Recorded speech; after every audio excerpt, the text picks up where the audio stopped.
Spectrum Insurance and TruckingInsuranceGuy.com, we deliver fast, reliable, and affordable trucking insurance built for owner-operators and fleets alike. I used to be an owner-operator myself, so I know what matters on the road. Whether you're running cross-country routes or making local deliveries, we tailor your coverage to meet DOT requirements and keep your rig rolling. From liability and cargo to physical damage and more, we've got your back. Need a quote? Visit TruckingInsuranceGuy.com, or if you prefer to talk, call our Spectrum team for expert advice and unbeatable services at 507-884-1312. That's 507-884-1312, where there's always a human answering a phone.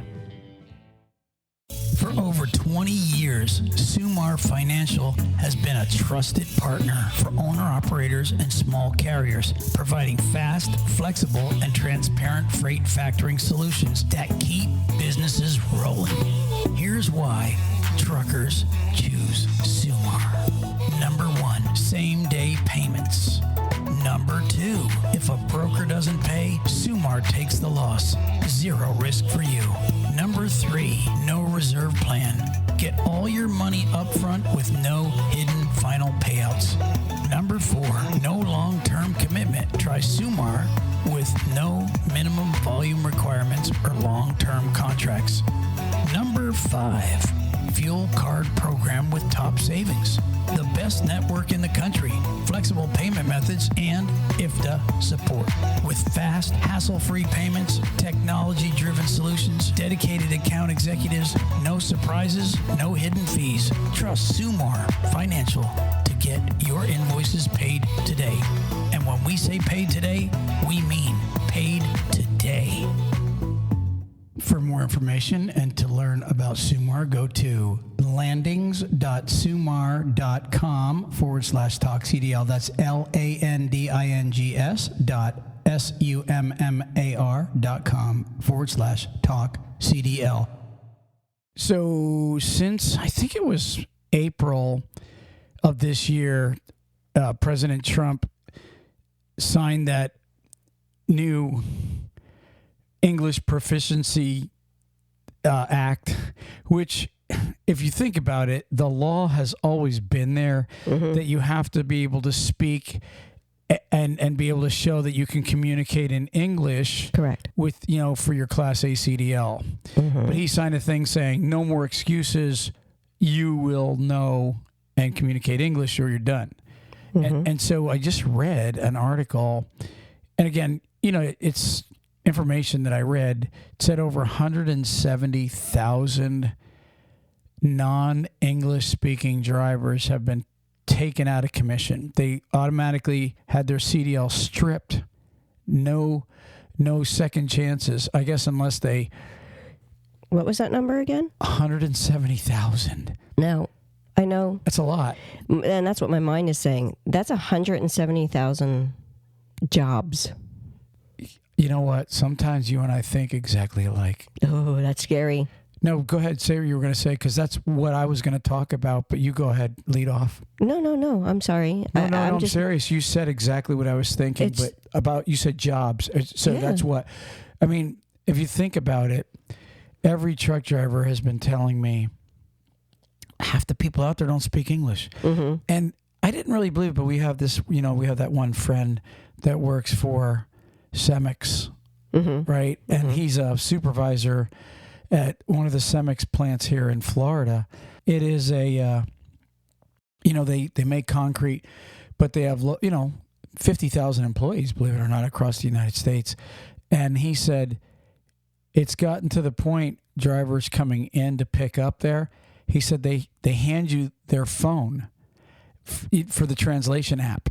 Right. Because they can't speak English. So when he told me, he said at least 1 out of 3 truck drivers that pull in to the plant, and this is like, they have, I don't know how many loads a day. He said they literally have to hand them an app because they can't speak or write English. So that's the only way they can communicate. So when this number of 170,000 came out, I literally was thinking, well, that's an awful lot. And then I remember this guy that's our friend told us about that. And then the other day, believe it or not, I was discussing this with a major trucking company, and they said, listen, 1 out of 3 phone calls has been where somebody said, the phone rings in their recruiting department and it says Espanol.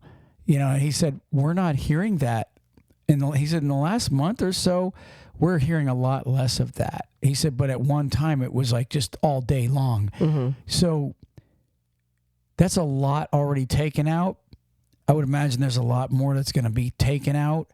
But you hit it on the head when you said jobs. What did you mean by that? Well, right now, I mean, jobs are, I don't want to say few and far between because they're there. It's just, it's really hard to find some that are either it's the qualifications aren't being met or it's the freight that's not being met. And when you have 170,000 jobs that someone else is, that's going to help these people that, are trying to find a good job, that are qualified for a good job. And the freight, it's all going to kind of start working its way out a little bit to where these people that are, these drivers that are looking for something good to take care of their family, it's now starting to opening up a little bit for them. That's because, let's be honest right now, we really need good drivers out there taking care of the freight that's there, and, they need the job too. I was thinking, like I said, the exact same thing. And what I was thinking is, like you said, right now jobs are tough.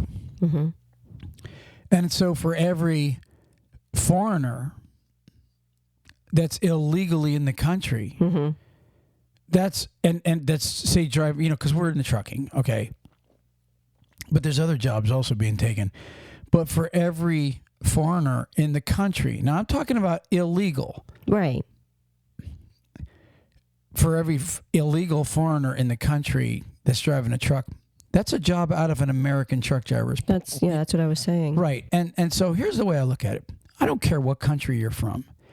You can be a Mexican, but if you're legal, then you're an American. That's of a Mexican heritage. You could be from Russia, but if you have an American citizenship, then you're a Russian American. Right. I'm Italian American. You're German American. All I'm saying is, I don't care if you came from the planet Mars. If you got your American citizenship, then you're a Martian American, and you can get your CDL, and I'm all for it because you came here legally, like everybody, like the legal people. Right. That's my stance on it. I don't give a flying rat's butt about anybody coming to this country illegally and then taking a job out of the American truck driver's, household. It's just the way I feel about it. And you're not going to change my mind. And, there's going to be some people that write in and go, that's not fair. I was speaking to some the other day, and these weren't truckers. These were just people, everyday people saying, well, they deserve due process. Well, if you're here illegally, you don't deserve any due process at all. You came in illegally, and so you need to go back out and then come in legally. Come in if you want to, but do it legally and apply for a job and live the American dream. But if you're not an American, how do you live the American dream? Every foreigner that came here legally is now an American. Right. You know what I mean? Like if you're a Chinaman and you came here, okay, and you got your green card and then your citizenship, you're now a Chinese American. You are here legally. Just like my family, my great grandmother, my grandmother Rose, she came over here from Sicily on the boat. I don't know, 80 years ago or whatever it was. And guess what? She became an American citizen. So, everybody that's legal deserves a job. But if you're coming in here illegally and you take a job, that's one job out of American households. And that I'm not for. And so I applaud this rule that's always been in effect that they're now enforcing. Thank you. They're now enforcing the rule that's always been there. Okay. And they're finding out that, hey, I guess I'm not here permanently if I'm not here legally. No, and what I wanted to say when you were saying about the due process portion of it, yeah, due process is for certain things. But when you do certain things that are illegal, there shouldn't be a due process for it. due process is for doing things legally. And if you're not doing it in the manner that it's supposed to be, and I think what a lot of people aren't realizing is there's a lot of circumstances in the United States that people that really need things are not getting those things because they are being given to people that are not part of the country. And I don't think a lot of people have really seen exactly all that's happening there. And as far as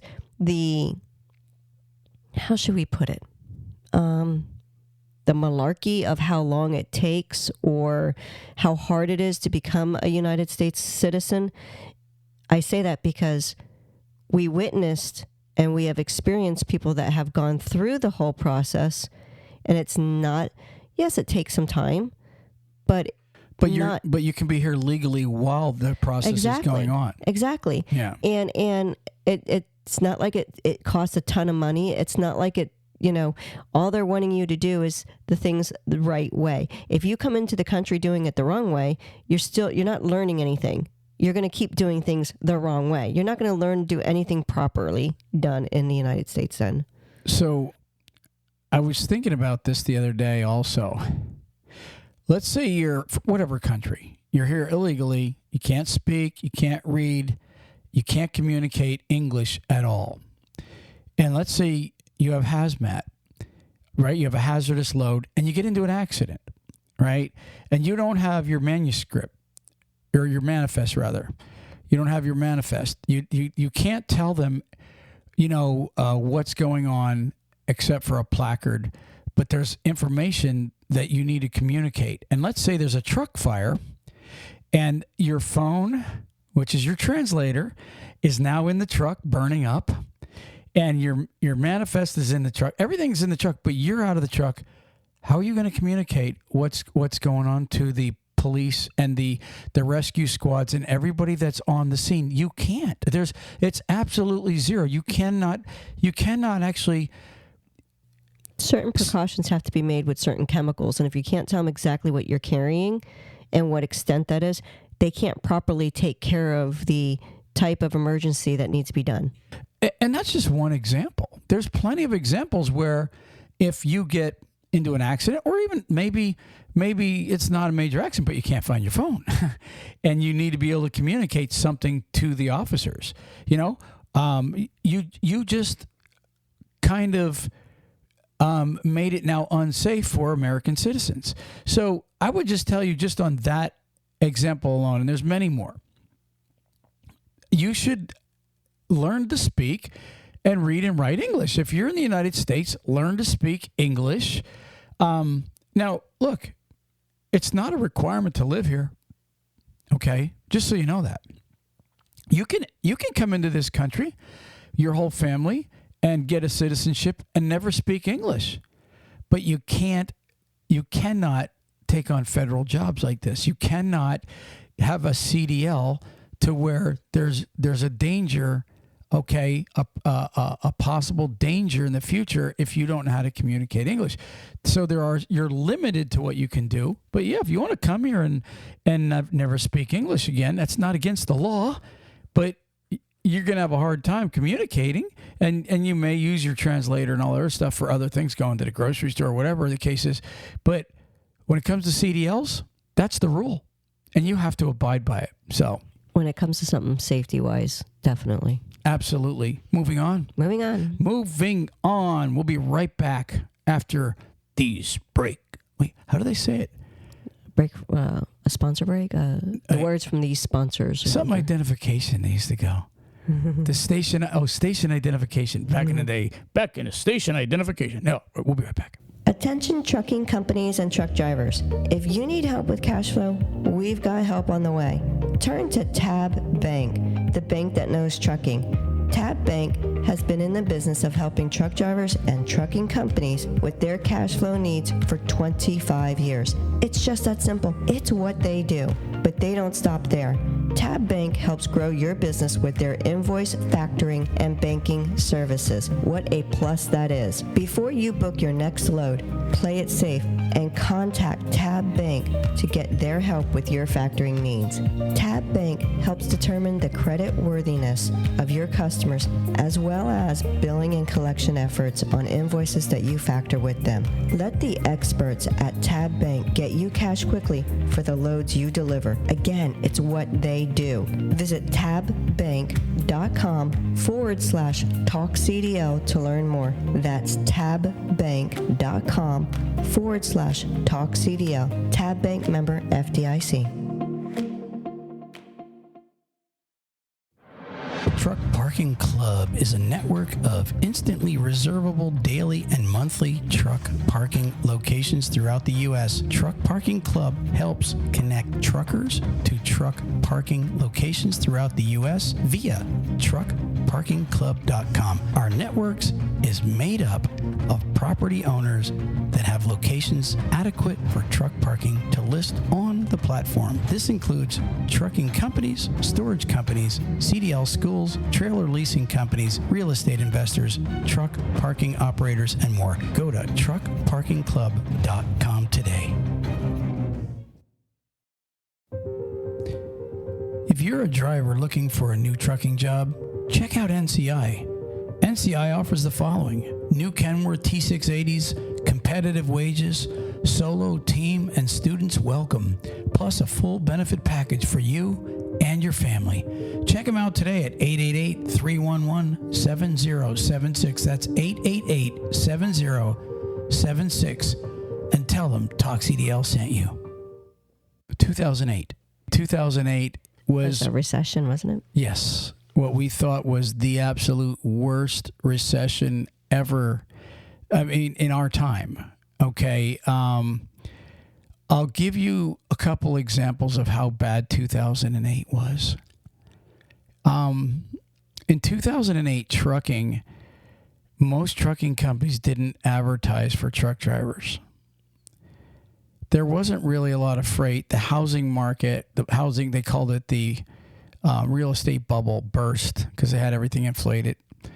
In fact, if you remember, we had bought an acre of land in Florida in 2000 for $7,000 or $6,000.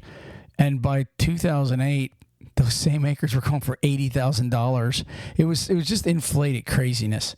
And that was in parts of, Citrus County, Florida. Mm-hmm. Well, it really affected trucking because like most of our lives, when you open up a newspaper back in the day, or you look at ads, what are like the top jobs you always see in every paper or every advertisement? What do you think it is? It's usually truck drivers. Right. Class A CDL driver wanted. Correct. That's usually what just page after page after page. And in 2008, trucking companies didn't even have to advertise. The entire year, they did not advertise for drivers, most of them, because truck drivers were desperately calling for a job. In fact, I know this because, I worked for a trucking company, and the drivers would call and they would say, the first thing a truck driver would say is, "Are you hiring?" Now, you already know something's wrong if a trucker has to call a trucking company and ask if they're hiring, because 99.9% of them are always hiring. Right. Because of turnover. Exactly. And because they want to grow. Mm-hmm. All that, Mm-hmm. And so I remember truck drivers saying back then, "I'll even run New York City for you." The dreaded NYC. Right. Well, you know that they're desperate for a job when they say, "I'll run New York City." Mm-hmm. And I'll unload trucks. I will do whatever it takes. See, the normal conversation truckers and recruiters and trucking companies have is, "Hello, JB Hunt," or "Hello, Swift. Yeah, what do you got to offer me?" You know what I mean? Like, truckers are usually doing the interviewing. They're usually going, "Well, how much are you going to pay me? Where are you going to?"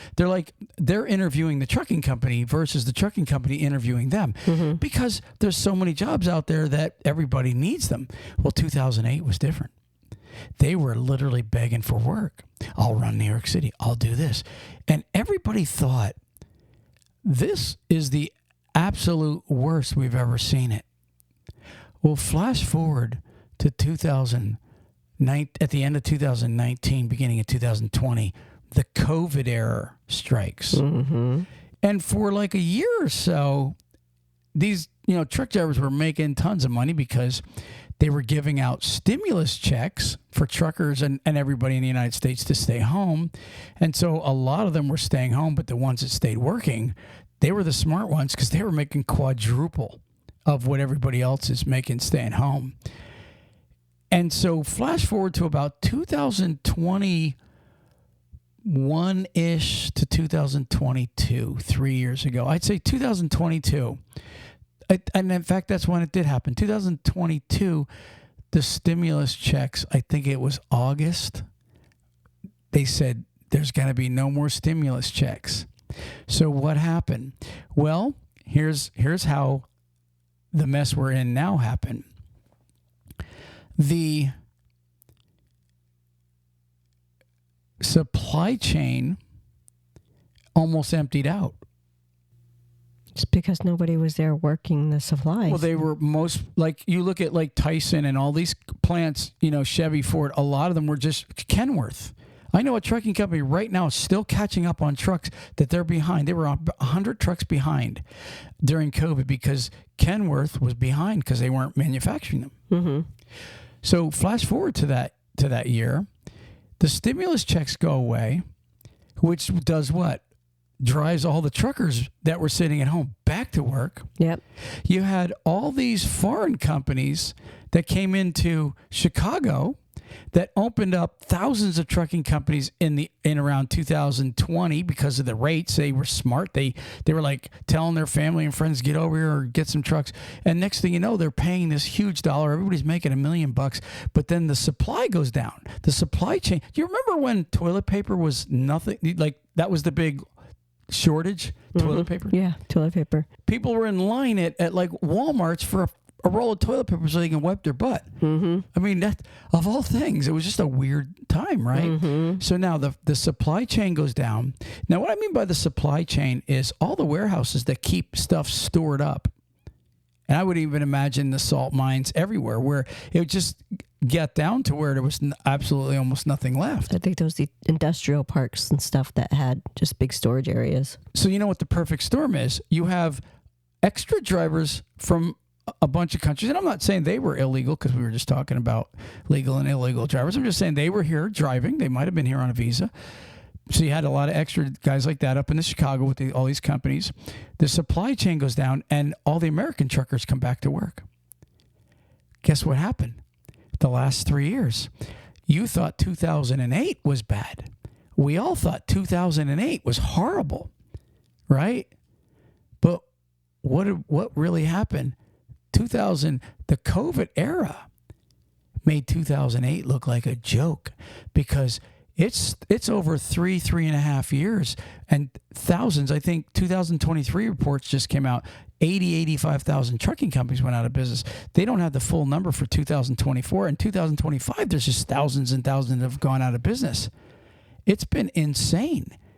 So this is the absolute worst time ever. Now, do I believe it's going to turn around soon? I really do. Oh, yeah. I really do.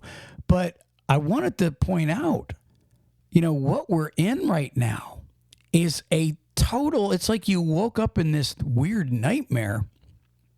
And no matter what these trucking companies do, they just can't gain traction to start getting ahead. And all the good truck drivers, they're smart. They ain't quitting jobs. They're like, I'm staying here until. And I told everybody this, and I've told everybody this a couple of weeks ago on the podcast. I said, you really want to know when the economy turns around? And like we interview a lot of truck drivers. I said, you really want to know when this nightmare that we're in is going to turn around? And I tell them, keep your eye on Craigslist and Indeed. And they laugh at me. Mm-hmm. And then I ask them, okay, open up the Atlanta transportation section. Open up the Dallas transportation section in Craigslist. Houston, Tampa, Philly, Chicago. Open up those big markets in transportation and tell me, driver, how many local jobs are available? How many regional jobs are available? How many dedicated runs are available? It's almost none. I'm not saying that one or two don't pop up here and there. Right. But it's almost none right now, at least, right?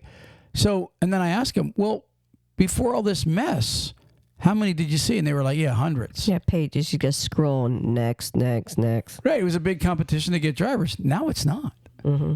And that's how you truck drivers, you're going to know when it turns around just by the advertisements. When you start seeing, wow, look at that, there's 30 local jobs. And I'm telling you, it's going to come blasting in like a wave, because what's going to happen is all these trucking companies, you know, like JB Hunt, like US Express, like all the bigger companies, they're going to get the big orders. And when they get the big orders, once they get the big orders, they won't need the over-the-road drivers to come into the cities and deliver like they're doing. They will have to now go ahead and start their local operation and start growing that. And what's going to happen is then the OTR guys, they bring it to the cities, and then the regional drivers and the local drivers distribute it out to where it's going. And that's the way it normally works. But right now, they've reduced. And in fact, I was talking to a truck driver over the weekend. He was telling me he used to be at 60 cents. He said then his company dropped him 55, and now they got him down to 50. So companies are going backwards. And we are in crap times. I do believe it's going to turn around, but that's how you're going to tell. And you thought 2008 was bad? I'm telling you right now, that was a hiccup compared to what we've been in for the last three and a half years. And if you want, everybody wanted to know. All right, everybody asked me, tell this story of how the trucking industry got to where it got. And I'm telling you, that's COVID. You introduce something that's going to be a pandemic to where everybody's afraid to come out and work, and just shut manufacturing down for about a year and a half, okay, to where the assembly lines were really down. And actually, about 2 years it was shut down. Do that, and you see how long it's still trying to catch up. We're still trying to catch up. Now, think about this. Can you imagine a war in the United States, or a nuclear war, or something to where we were in the dark age where there was no electricity for the next 5 years or so? It would take about 2 decades till you started seeing a thriving country again. That's how quickly scaring the people in a country can turn a country around to where everybody's hurting for work and to make a dollar to get ahead. I'm telling you, that's exactly what we're in right now. Oh yeah, I mean, right now, if we go out of power for a few days, or with certain things that happen to, just from little natural stuff that goes on, these kids are like freaking out. I mean, we get a snowstorm up north, and they're stripping the shelves of the basic necessities, and a hurricane. Yeah. What do they do here in Florida when we get a hurricane? Water, bread, all the basic stuff, gas, canned goods, all that stuff is gone. It's sad that our society has depended so much on those types of things that they don't, what happened to being able to live simplified before. When we were younger, they didn't have it quite like that. It was more simplified. Heck, the milkman used to come to your house and leave your little carts of, little bottles of milk outside the house. People should learn how to grow their own garden and can their own foods. And people might laugh at us saying this, but in all sincerity, you learn how to can and pressure cook food.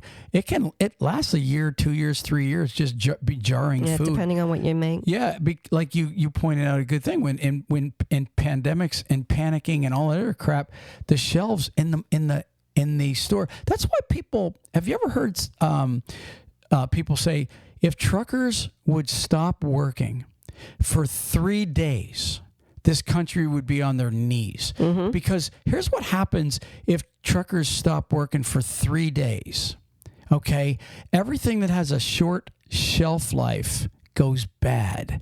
Milk, okay, bread, all the stuff that goes bad real fast, all right, would not be available for mothers, for babies, all that stuff. And next thing you know, like you said, diapers and all, it would, within a week, the shelves would be dry and people would be in a panic because they don't have survival skills. Right. They don't know how to take a cloth diaper. All right. And I mean, I'm sure some of them would learn, but a lot of people would literally not survive if they had to survive without going to Walmart. Well, they're the creature comforts. And not only that, but there's so many people that don't know, they depend on their phone and stuff. I mean, at least the good thing about it is podcasts, you can sit and listen to us. Well, really my whole point for telling that story is, we're in a bad time. And, we went through 2008 and then we looked at this. And 2008's a joke compared to now. And people need to realize what had happened because of COVID. And it's a scary thought that alone, if you really open your eyes, people depend on the Walmarts and the 7-Elevens and the gas stations and all that. It brings the country to its knees. So my advice, learn how to survive. Learn how to survive. That's all I really wanted to talk about today, Ruthann. It was just on my mind. I was like, I'd really like to talk about the comparisons to the two really bad eras. And they're really only 2008 versus 2000. And really, I think the really bad time started around 2022. So you're talking about, what's that, about 16 years difference, Yeah. Something like that, right? Yeah, 14-year difference. That's not a lot of difference to see.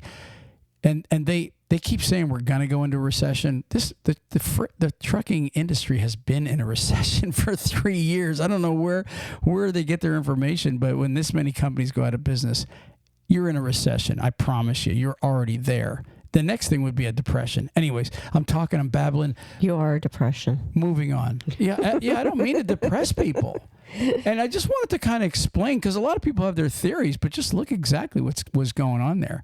So, anyways, moving on. Do you have something? Did you say you had mentioned something about a bribery scam? Are you talking about the one in Florida? Yeah. And this is for not just CDLs, though, is it? Is it like regular driver's licenses all? No, it was just all CDLs. There was 8 arrests. 8 arrests were made, totaling about $120,000 in bribery, in cash. Yeah, for a CDL scheme that took place in Florida for that had to deal with illegal immigrants coming in and handing them money to get their CDLs. So it wasn't just regular American people getting their CDL. These were illegals. Yes. Wow. Mm-hmm. What's funny is, and I heard it was like a couple thousand, possibly. A couple thousand people getting their CDLs. Yeah. I didn't hear that it was illegals. That's crazy. Yeah. Massachusetts, I think or Connecticut. I think it was Connecticut recently had a big scam going up there. And then Illinois was really famous for it, where thousands of people got their CDL and they had to retake their tests and all. Well, it says here that Florida does not issue non-domiciled CDLs or CDLs to non-citizens or U.S. citizens who live in other states. In 2024, the state issued 24,220 CDLs to U.S. citizens and 5,614 to non-citizens, according to the Florida Highway Patrol. Go and get that out right. So Florida's not supposed to issue to non, and they did over 5,000. Mm-hmm. Wow. Well, and you said these were illegals anyways, right? Correct. So it specifies that it was. Yeah. Well, I guess that'd be a lot easier to track them down if they aren't part of the 170,000 we just mentioned earlier. Mm-hmm. Yeah. So, wow. Yeah, it was 2 employees that did most of it. Cool story, man. Thanks for bringing that. I didn't realize it was illegals. I'm amazed. So anyways, do you have anything else? My word? You got the word of the day? I do have a word. Okay. What is that word? Jape. Jeep. Jape. Jape. Jape. Jape. Okay. Just tell us what jape means. I'm not even going to guess that one. a practical joke. Oh, it's a Say jape? or do something in jest or mockery. It's a practical joke. So I'm just japing? He japed at himself at the beginning of his speech, so it wasn't quite so dry. And that's Word Genius, just so y'all know. They're not one of our sponsors, but we kind of have talking about them for a long time and saying, hey, these are great people. They'll make you smarter. So download the Word Genius app today, and they'll send you a free word every day that will make you smarter. Look what it did for Ruthann. I'm working on it. Yeah. You are very smart. Anyways, that's the podcast for the week, Ruthann. Da, da, da, da, Yeah. da, da, da, da, da, da. All right, we're out of here. Peace. Peace. Praise the Lord.